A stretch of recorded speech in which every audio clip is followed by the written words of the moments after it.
welcome to podcast Tema Talk Special Edition. Hari ini spesial banget karena podcast kali ini berbeda dengan podcast biasanya, di mana perwakilan setiap divisi yang ada di Stella Maris akan membawakan satu topik yang sangat menarik loh. Sangat menarik.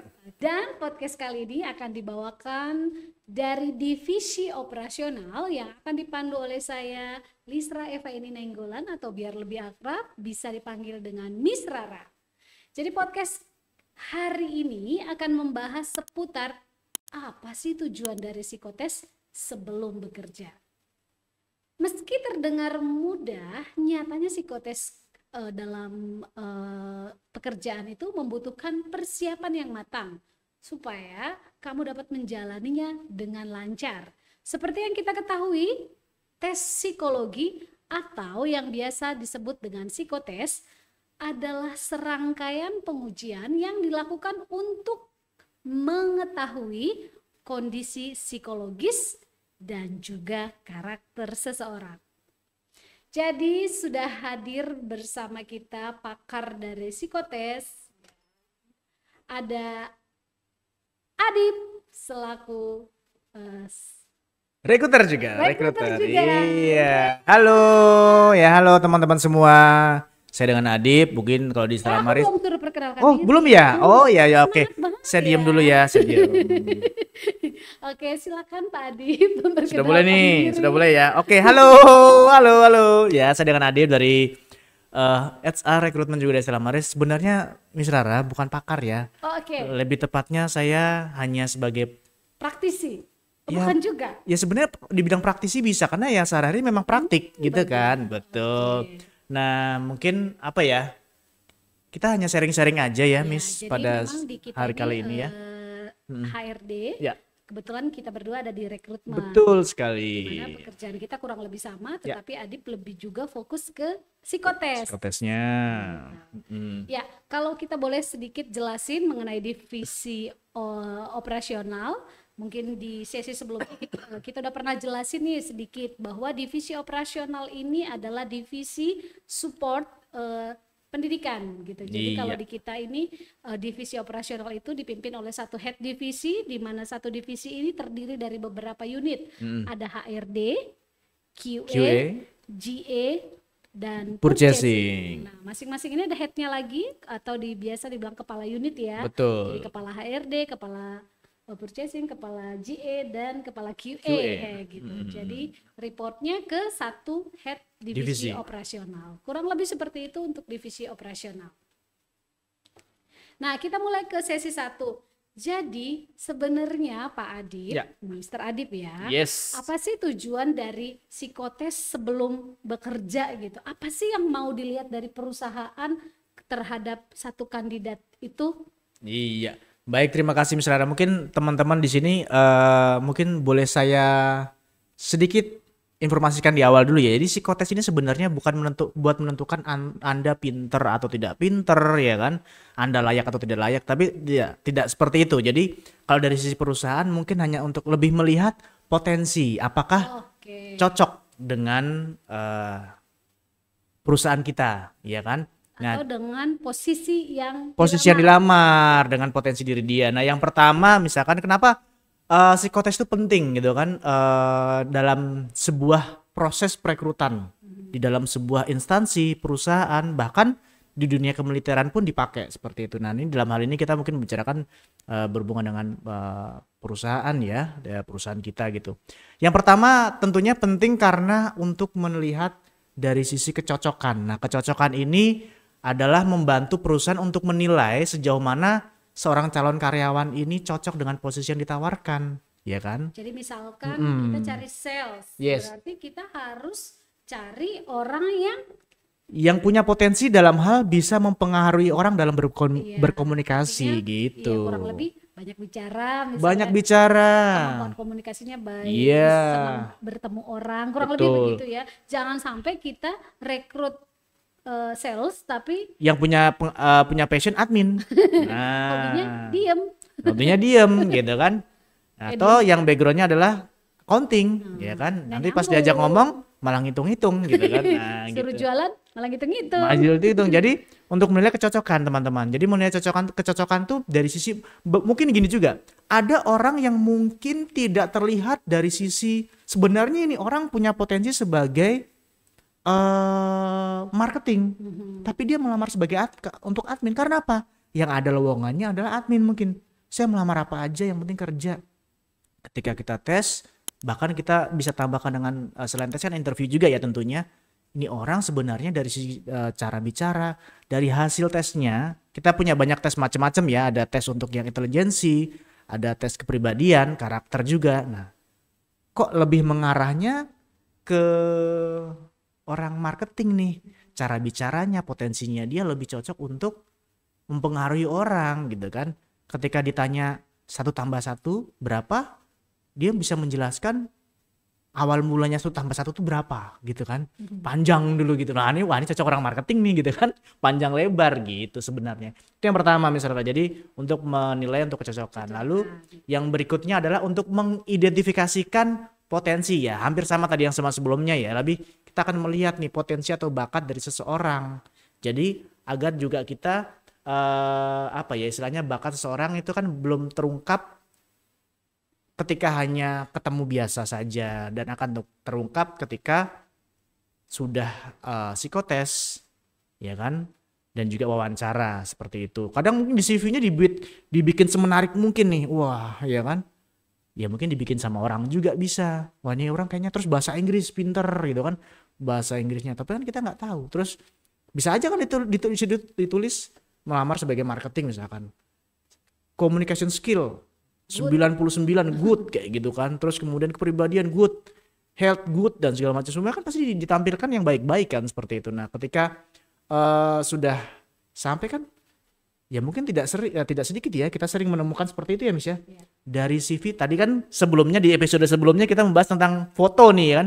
Fotonya oke sampai datang. Nah, ini kebalik ini sama dengan apa yang dia tulis di CV, pengalaman, job desk, pengetahuan. Pas kita tanya pas saat head to head nggak tahu gitu kan. Bahkan ya nggak bisa jawab apa-apa terkait dengan apa yang dituliskan di CV-nya. Nah, jadi memang untuk mengidentifikasi potensi.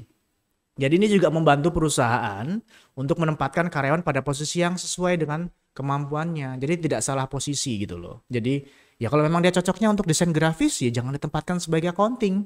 Ya kan nanti angka diukir sama dia nanti. Harusnya nulis angka 8 cat gitu kan. Karena dia anak desain grafis dulu lama.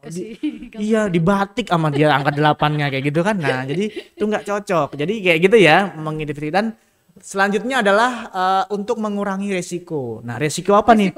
Nah resiko tentunya resiko buat perusahaan juga tentunya ya. Karena kita kan bekerja untuk perusahaan ya. Jadi resiko untuk perusahaan. Jadi mengurangi resiko. Nah dengan mengukur berbagai aspek kepribadian dan kemampuannya, psikotes membantu perusahaan mengurangi risiko perekrutan karyawan yang tidak cocok atau kurang kompeten.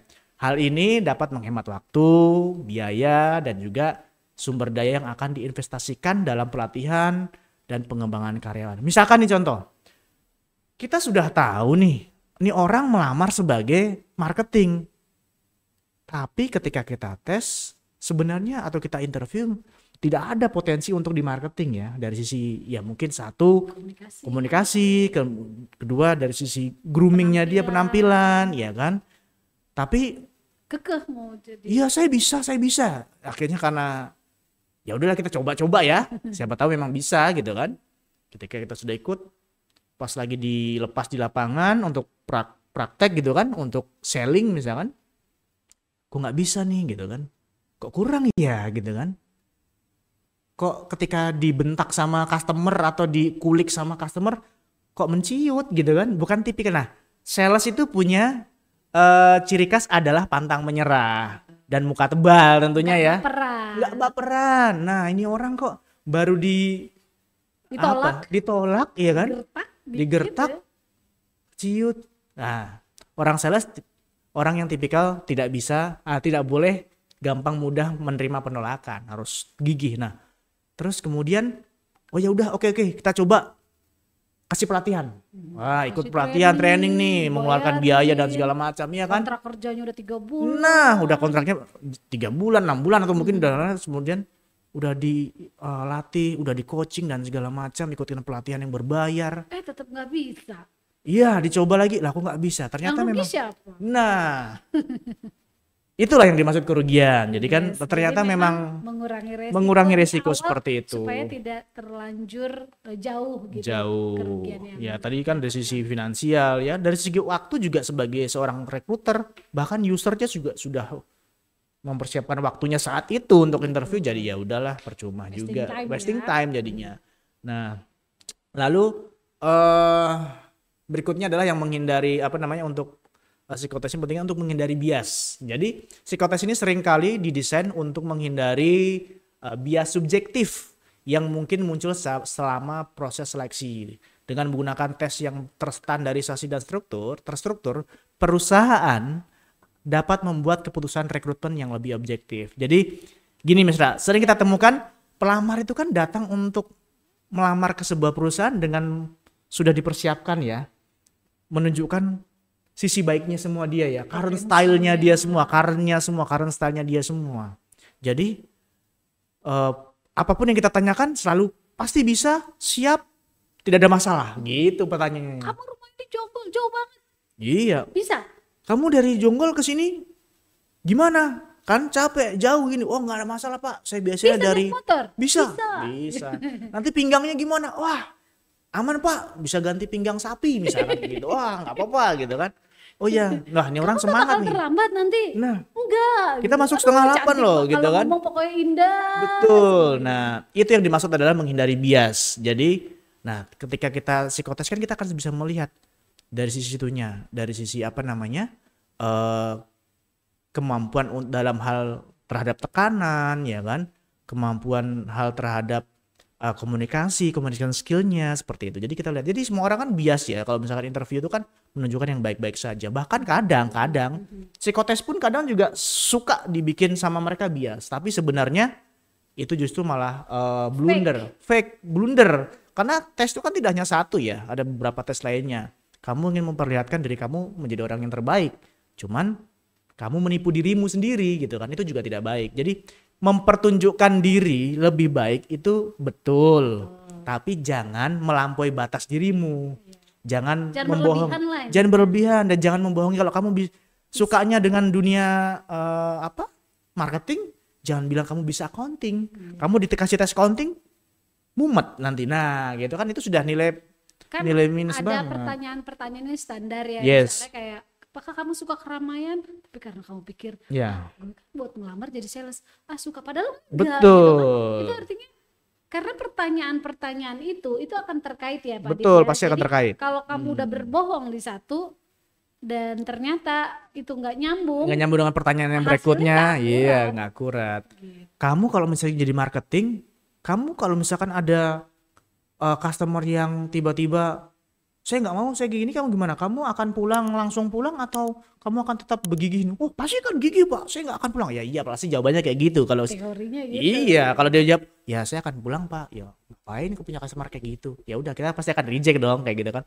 Pasti kan jawabannya akan selalu yang terbaik. Nah, psikotes ini salah satunya untuk melihat orang ini itu kan termasuk dalam hal tekanan ya, kekuatan dalam hal tekanan. Jadi itu maksudnya menghindari bias seperti itu. Oke, lanjut adalah untuk berikutnya, fungsi psikotes juga adalah untuk meningkatkan produktivitas. Nah, dengan menempatkan karyawan yang tepat pada posisi yang sesuai dengan keahlian, kepribadian, dan mungkin passionnya dia, psikotes dapat membantu meningkatkan produktivitas dan kinerja seluruh tim dan organisasi. Jadi ya itu saling terkait ya Miss ya. Jadi kalau misalkan kita menempatkan orang yang tepat pada posisinya, ya kan, kalau memang dia cocoknya di bagian desain, ya udah di situ dia memang orangnya desain dengan stylenya dia, tapi tetap mengikuti peraturan dan culture perusahaan tentunya ya, tidak boleh keluar dari garis itu gitu. Jadi dengan kita menempatkan orang yang tepat, dengan dari kita tahu passionnya dia, ya kan,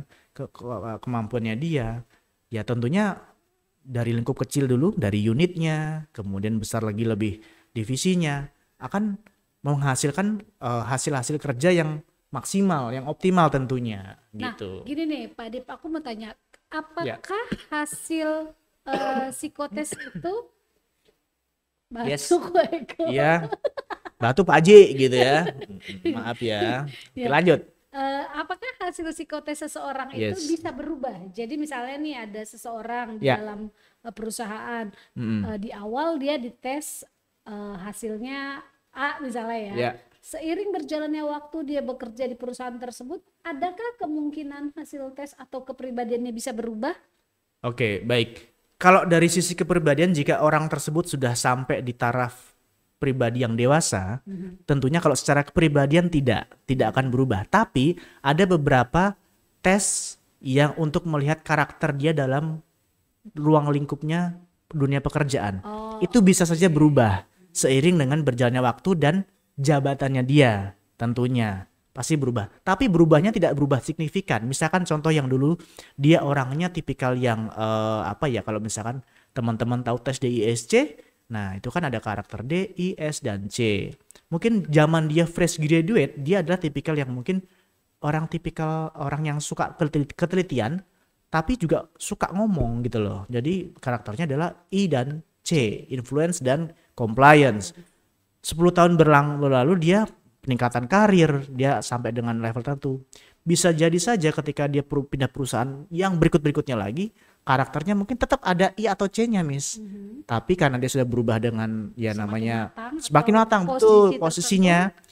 Dia harus memposisikan diri dia sebagai seorang leader dong. Nah, jadi mungkin bisa aja berubah hasilnya jadi ada D-nya, ya kan? C-nya mungkin tetap orang yang tipikal orang yang apa ya, prosedural, teliti, ya kan, perhitungan kayak gitu-gitu. Cepat mungkin seperti itu. Atau sebaliknya tetap ada I-nya atau mungkin C-nya yang berubah. Jadi intinya berubahnya bukan secara kepribadian total, tapi ya kalau misalkan kita ngomongin pekerjaan, ya mungkin ada perubahan sedikit di situ. Oke. Aku mau nanya lagi nih, Pak. Boleh. Boleh kan? Yes. Nah, seringkali orang menghadapi psikotes. Jadi misalkan ketika seseorang nih Ya. mau masuk kerja, dia mau psikotes kan, Ya. pasti dijadwalin nanti psikotes ya. Maka dia mengakalinya atau mencari cara membeli buku. Sekarang kan Iya, ada tuh betul. buku psikotes atau dia browsing. Nah, kalau kayak gitu gimana tuh Pak Adip? Itu Sebenarnya fake nggak nanti hasilnya? iya. Sebenarnya itu usaha yang bagus. Cuman gimana ya? Jadi kalian boleh mempersiapkan diri. Ini cuma sekedar pendapat saya pribadi ya.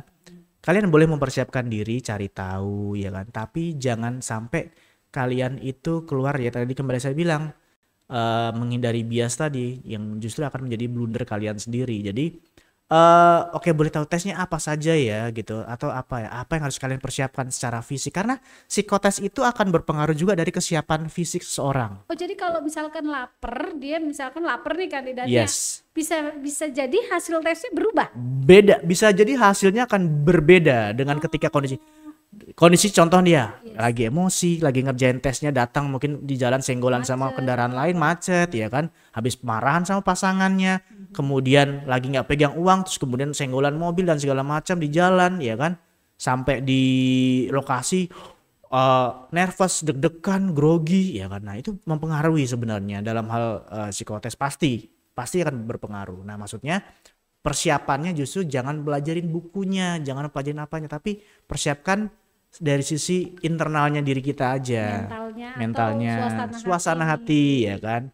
Ya kan, sarapan pagi biar nggak lapar, bawa minum ya kan. Kemudian di jalan berangkatnya lebih pagi agar tidak buru-buru ya kan. Lebih kayak gitu aja sebenarnya persiapannya. Itu akan lebih, menurut saya akan lebih optimal daripada kalian.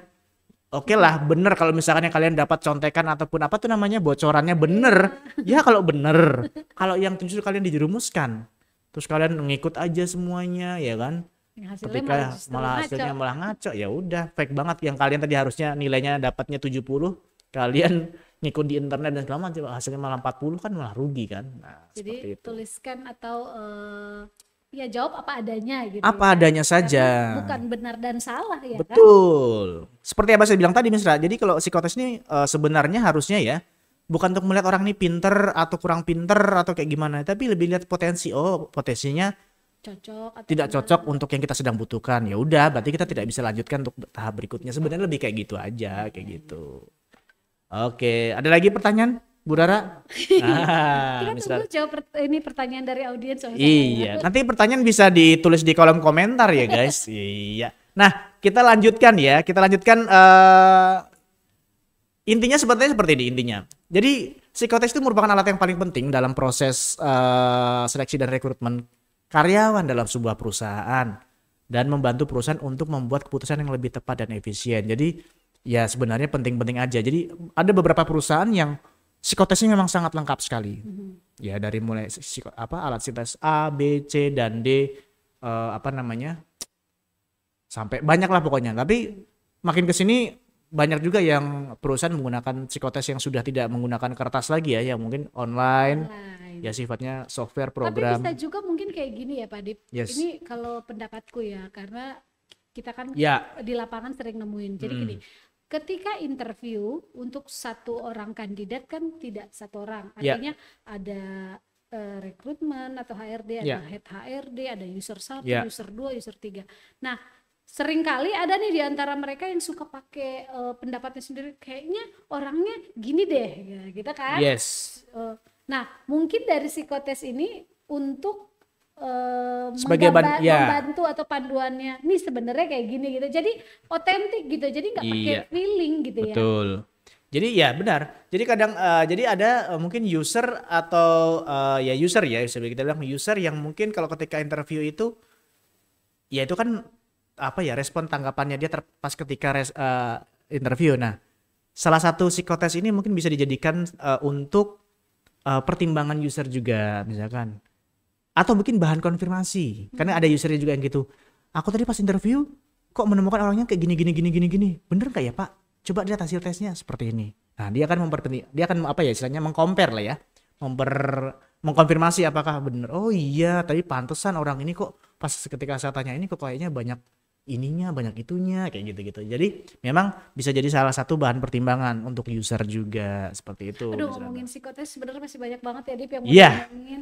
Pasti tentunya karena memang kurang panjang waktunya. Betul, karena kita harus antri sama tayangan yang setelah ini ya. Betul, jadi kita harus gantian. Kita kejar tayang. Betul, kejar tayang gitu ya.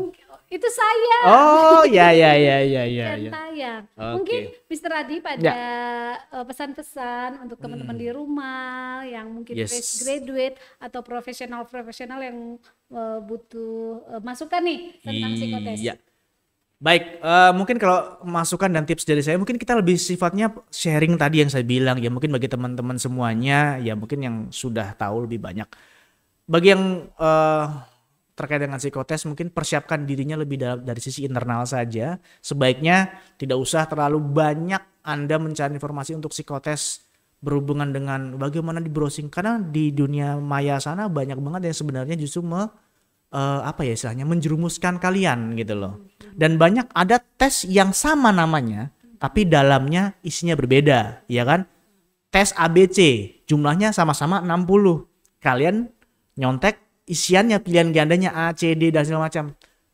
Tes yang realnya bisa jadi jawabannya beda atau dibolak-balik sama perusahaan ataupun sama ini. Kayak gitu kan ada juga.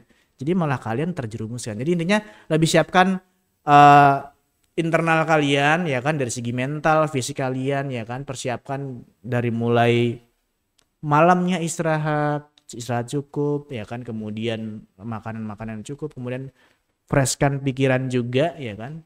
Jadi agar optimal. Ya sekali lagi itu, dan tidak usah terlalu keluar dari diri kalian karena perusahaan tidak mencari orang yang suka berbohong intinya, tapi lebih cari orang yang memiliki potensi yang tepat untuk di tempat yang tepat juga tentunya. Seperti itu Bu Rara untuk Miss Rara. Oke, terima kasih Mr. Adip. Dan seperti yang saya sampaikan tadi, kita kalau ngomongin psikotes atau ngomongin tentang soal HRD, emang waktunya nggak cukup 30 menit. Betul. Perlunya tuh panjang. Tetapi durasi kita cukup sampai di sini untuk membahas seputar apa tujuan dari psikotes sebelum bekerja. Ya.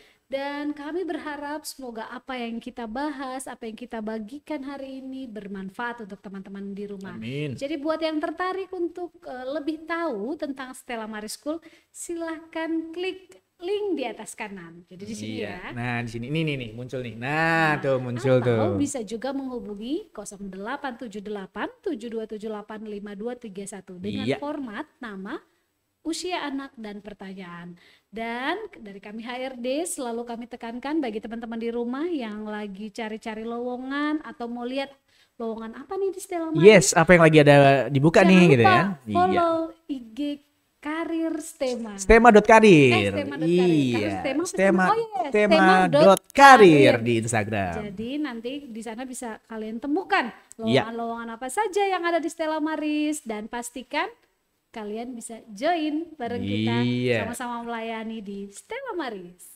Dan dapatkan informasi terbaru tentang podcast dan sekolah Stella Maris di Instagram. Juga jangan lupa follow @stellamaris.sch.